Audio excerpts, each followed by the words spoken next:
In November of 2014, a man named Ronald Read died in a hospital in Brattleboro, Vermont. He was 92 years old.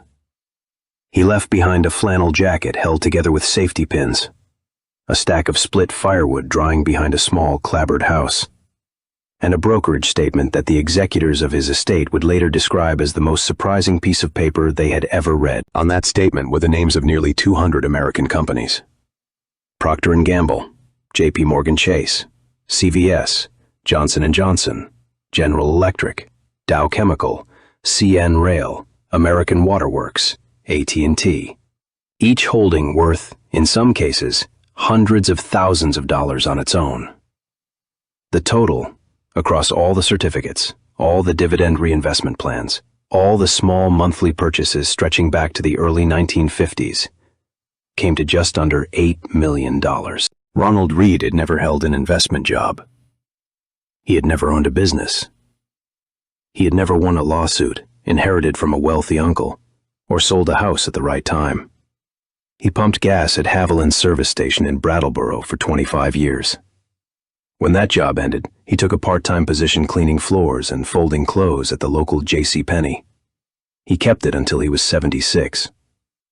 He retired on Social Security and a small pension, and in his quiet, methodical way, over a span of 6 decades, he built a portfolio that would have impressed the senior partners at any wealth management firm in the country, none of whom had ever met him. This is the story of how he did it, and what it can teach the rest of us. Ronald James Read was born in October of 1921 in the small town of Dummerston, Vermont.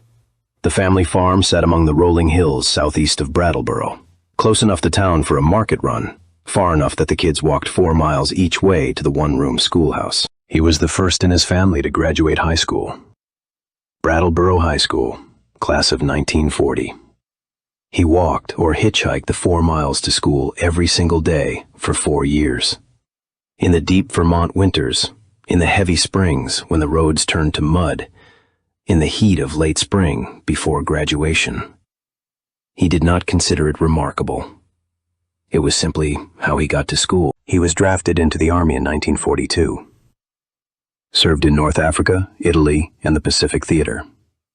Came home to Brattleboro at the end of the war with a quiet manner, a stubborn work ethic, and the same plain habits he had grown up with. He bought a small 2-story house on Brattleboro's Western Avenue. He paid $12,000 for it. He kept it for the next 68 years. He did the carpentry himself. He chopped his own firewood until he was in his late 80s. He drove a used, second-generation Toyota Yaris and parked it outside the Brattleboro Public Library most afternoons. He married once. His wife had 2 children from a previous marriage. When she died, Ronald continued to live alone in the Western Avenue house. He stayed close with his stepchildren. He helped friends with their cars. He chopped wood for neighbors who couldn't. Ronald worked at Haviland's service station from roughly 1953 to 1979. 25 years. He pumped gas, fixed flat tires, did basic engine work, swept the bays at the end of every shift. His annual income, in inflation-adjusted dollars, never broke about $40,000 a year over the entire stretch. In 1980, the station closed. Ronald didn't make a big deal of it. He just walked over to the JCPenney store at the local mall and asked if they were hiring. They were. He worked there part-time for the next 17 years, stocking shelves, folding apparel, cleaning floors, helping older customers find what they needed. He was, by all accounts, an extremely diligent employee. His combined lifetime earnings, across both jobs, adjusting for inflation, likely never exceeded the equivalent of about $45,000 a year in modern dollars. No options, no equity, no bonuses. Just a modest paycheck, a small pension contribution, and Social Security. So how does a man with that income build $8 million in liquid assets? The short answer is, he did 3 things that everyone knows about, but almost nobody actually does. Consistently, quietly, for 60 years. The first principle was the foundation. Ronald lived dramatically below his means. Not in a performative way, not in a frugal living YouTube channel way, in the way that a person who genuinely doesn't want more than what he has lives. His house, the same one he bought in 1959, had 2 bedrooms, 1 bathroom, and a single wood stove for heat. He cooked his own meals. He repaired his own pipes. He drove the same vehicles for 20 years at a time. He bought the cheapest possible groceries. He didn't take vacations of any consequence. He didn't buy new clothes if old clothes could be repaired. His most famous habit was holding his flannel jacket together with safety pins, because he thought the jacket still worked perfectly well. Now, let's be honest about this. Not everyone can replicate that lifestyle, and not everyone would want to. Ronald did not have children of his own to raise. He didn't have student loans or a wife who wanted to travel, or chronic medical bills. We are not arguing here that you should staple your coat together. What we are arguing is this. The gap between what Ronald earned and what Ronald spent, what financial planners call his savings rate, was probably north of 50% for most of his working life. And that gap, invested patiently, is the engine of every dollar he ever accumulated. We sometimes think of wealth building as an income problem. If only I earned more. If only my salary doubled. But the truth Ronald demonstrates is sharper than that. Wealth is built in the gap. If your gap is 0, no salary is large enough. If your gap is wide and consistent, no salary is too small. In his final years, neighbors would describe him as the man who chopped his own firewood at 85 and who drove a 15-year-old car. They had no idea, none of them, that he was worth nearly $8 million. And that, more than any single fact about his life, is the point. The second principle was about what he bought and what he did with it after he bought it. Ronald did not buy speculative stocks. He did not chase fads. He did not try to time the market.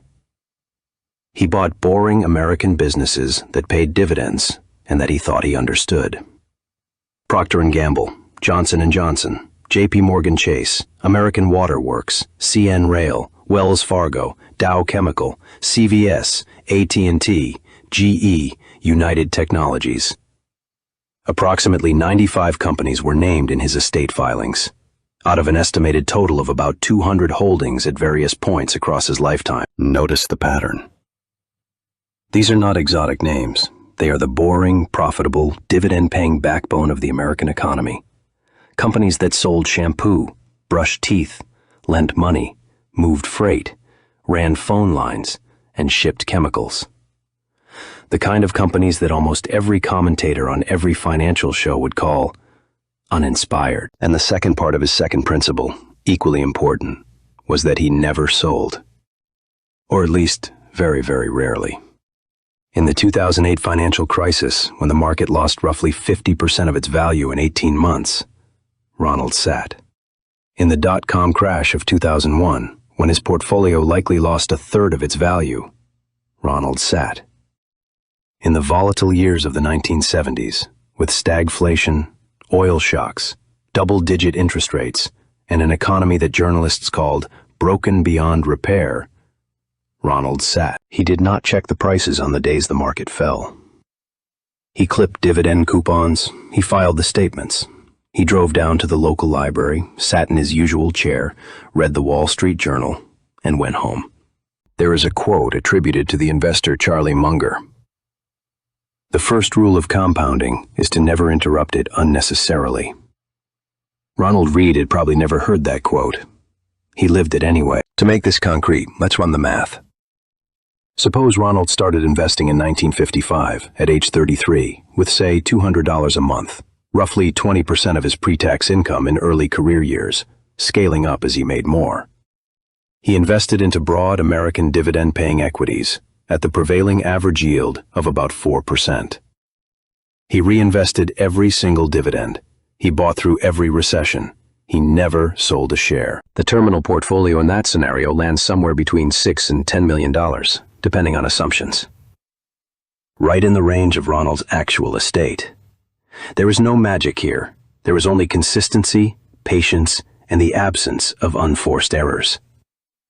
He just refused to stop. The third principle is the engine.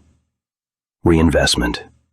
Specifically, Ronald Read did not spend his dividend income during his working years, and he did not let it sit as cash. He plowed every quarterly dividend back into more shares of the company that had paid it. This sounds boring. It is boring. And it is, mathematically, the difference between $3 million and $8 million.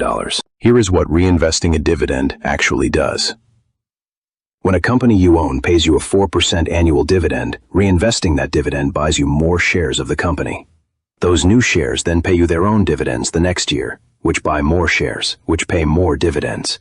On a 30-year timescale, this is what people mean when they say compounding. It is not a metaphor, it is the literal mechanism. Ronald reinvested through dividend reinvestment plans, DRIPs, which most major American companies offer. You enroll once. Every quarter, instead of mailing you a check, the company automatically uses your dividend to buy more shares, often with no commission. It is one of the most powerful, lowest-friction wealth-building mechanisms in the United States. And it is almost completely invisible to most people. Ronald's brokerage statements at death listed not just round number share counts, but very specific fractional shares. 3,446 and 6/10 shares of one company, 2,788 and 9/10 shares of another. Those fractional decimals are the fingerprints of decades of automatic dividend reinvestment. They are the visible accumulation of patience. To understand how Ronald Read built this portfolio, you have to understand how he learned about the companies he bought. He read the Wall Street Journal every day. He read Barron's every weekend. He went to the Brattleboro Public Library, where they kept hard copies.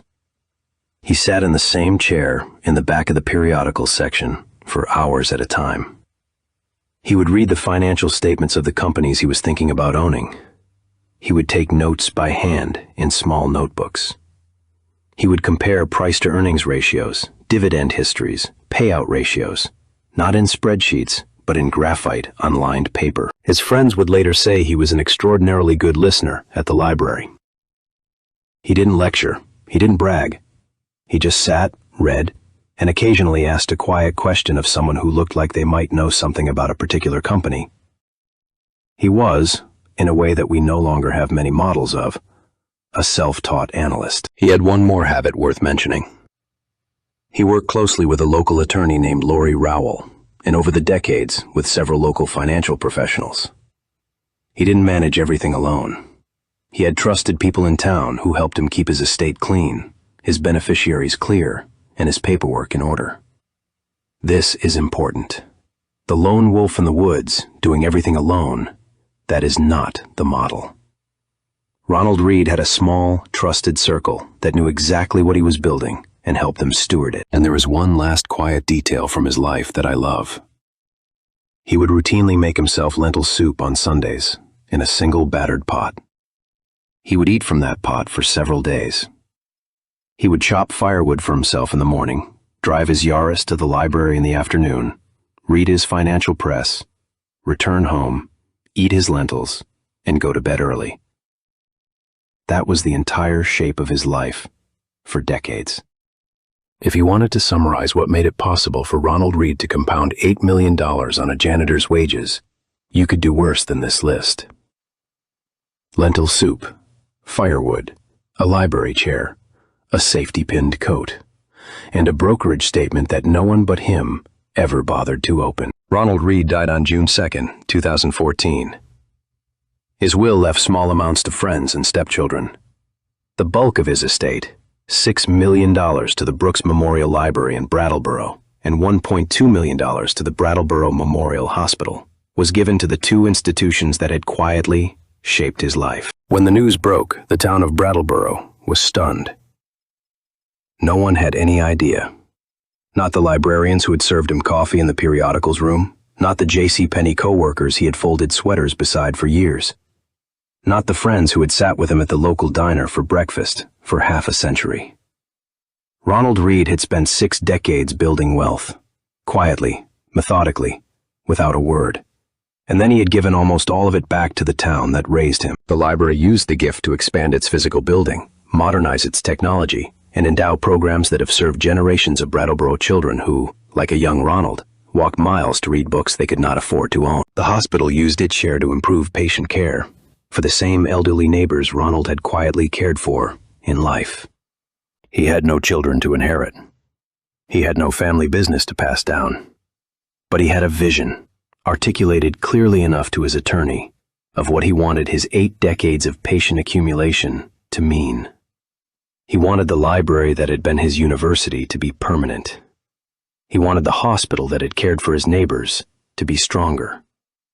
He gave his entire life's compounded interest to those 2 things. Now, what does Ronald Read's story actually teach us? Lesson 1. Wealth lives in the gap. Not in the salary, the gap between what comes in and what goes out every month for decades. If your gap is narrow, no amount of stock picking will save you. If your gap is wide and consistent, no salary is too small for compound interest to do its work. Lesson 2. Time beats genius. Ronald Read was not a stock-picking genius. He bought boring companies. He held them. What he was patient at a scale almost no contemporary investor matches. 60 years is not 3 years. It is not 10 years. It is not even 30 years. 60 years is 2 complete generations of compounding, and it produces results that look almost magical from the outside. Lesson 3. Reinvestment is the engine. The dividends he received and didn't spend, those small, regular cash flows that he plowed back into more shares, are responsible for a majority of his ultimate wealth. Most people who own dividend stocks pull the cash out and spend it. Ronald didn't. That choice, made tens of thousands of times across his life, is the structural difference between his outcome and the average outcome. Lesson 4. Quiet beats loud. Ronald Read did not have a social media presence. He did not give interviews. He did not host a YouTube channel about his stock picks. He didn't even tell his friends. The discipline required to compound for 60 years is, in part, the discipline of not seeking validation while you do it. If you need other people to know that you're winning, you will be tempted to make moves that prove you're winning. Those moves are usually the wrong moves. Lesson 5. Have a circle. Ronald was not an isolated mountain man. He had a local attorney, financial professionals, and trusted friends who knew the shape of his life. A great deal of bad personal finance advice on the internet implicitly suggests that you should do this alone. You should not. You should have a few honest people who can catch your mistakes, hold your paperwork, and steward your estate. Ronald did. His circle did not get rich off him. They helped him execute. Lesson 6. Know what it's for. Ronald Read knew, long before he died, where his money was going. He was not accumulating to win. He was accumulating to give. That clarity of purpose almost certainly made it easier to live with discipline for 60 years. If you don't know what your wealth is for, you'll spend more of it than you should. If you do know, the discipline becomes its own quiet reward. One more lesson, and I think it is the most important one. Ronald Read did not look special. His neighbors saw him for 60 years and saw nothing remarkable. He looked, walked, dressed, ate, and spoke like a man with no money at all. And yet beneath the safety-pin flannel jacket, behind the rusted-out Toyota and the modest little house, he was quietly running one of the most disciplined, long-horizon investment programs anyone in his town had ever seen. He was a quiet millionaire, and then a quiet multimillionaire, for 40 years, before anyone noticed. The country is full of Ronald Reads. Quiet, careful people in modest houses, with brokerage statements they don't talk about, holding their compounding tight to their chests. Most of them will never be famous. Most of their stories will only become visible, if at all, at the end, when an executor opens a folder and sits down to count. Before we close, a practical bridge from Ronald's story to your situation. Because case studies are only useful if they change something. 1. Automate your savings rate so you never see the money. Ronald's gap was wide because his lifestyle never expanded with his paycheck. The modern equivalent is to set up an automatic transfer the day after each payday into a separate brokerage account before the rest of your life can spend it. 2. Choose simple, low-cost, broad ownership. Ronald owned a homemade dividend-tilted index of around 200 big American companies. You can effectively own that same index at near zero cost through a single broad market ETF or index fund. You do not need to pick the next Apple. You need to own the next 1,000 companies and let the winners pull the average up. 3. Reinvest every dividend by default. In your brokerage account, find the setting labeled Automatic Dividend Reinvestment and turn it on for every position you intend to hold long-term. This single checkbox, set once, forgotten forever, is one of the most consequential clicks of your investing life. 4. Make boredom your friend. The temptation to check, trade, tweak, and reposition will fight you every day.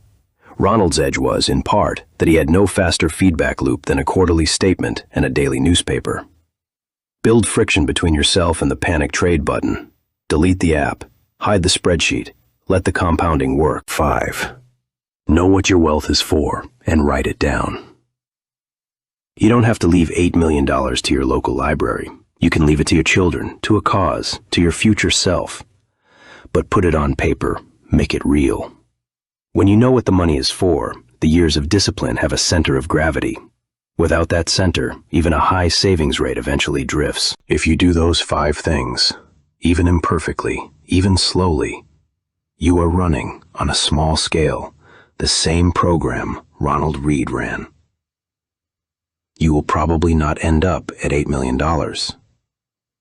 but you will end up far further along than the vast majority of people who out-earn you.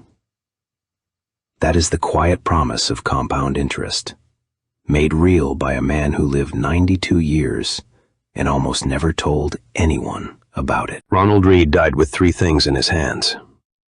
The first was a small house on Western Avenue that he had bought for $12,000 in 1959. The second was a flannel jacket held together with safety pins. The third was a brokerage statement listing nearly 200 American companies and a balance just shy of $8 million. 2 of those 3 things, the house and the jacket, anyone who passed him on the street could see. The third, the one that mattered, was invisible, hidden for 60 years behind a quiet man's quiet life. When the executors opened the folder, they wept. We talk a lot in modern personal finance about getting rich quickly, about hustle, side income, leverage, equity, exit. All of those things have their place. But the quiet truth, the one the financial press almost never tells because it does not sell, is that the most reliable path to real, deep, multi-generational wealth in this country is the one Ronald Read walked. Long, boring, patient, consistent, unglamorous, effective. If there is a North Star in this channel, if there is a single thesis we will return to over and over again, in every case study, in every story, it is this. Ordinary people doing ordinary things with extraordinary patience build slow fortunes. More of them exist than the world ever notices. And the country, at its best, is in their debt. If you want more stories like this one, stories of ordinary people who built extraordinary lives, subscribe. There is no shortage of them. We are only getting started.